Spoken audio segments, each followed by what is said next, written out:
In Verilog, arithmetic operators allow us to perform basic mathematical calculations. The standard operators from Verilog 1995 include addition, subtraction, multiplication, division, and modulus. These operators handle both signed and unsigned values differently. Unsigned types include base literals, nets, regs, and time, while signed types include unbased literals and integers.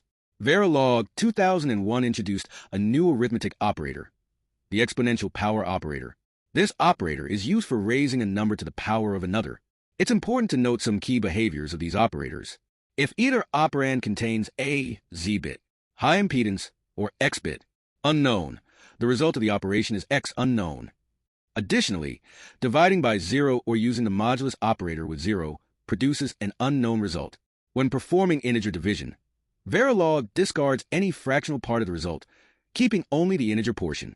Another critical point is that raising 0 to a negative power or raising a negative value to a real power results in unspecified behavior in Verilog, meaning the outcome is unpredictable and should be avoided in reliable designs. Understanding these behaviors is crucial for effectively using arithmetic operators in Verilog. These rules help prevent errors, especially when dealing with mixed types or unusual cases that might otherwise produce unexpected results.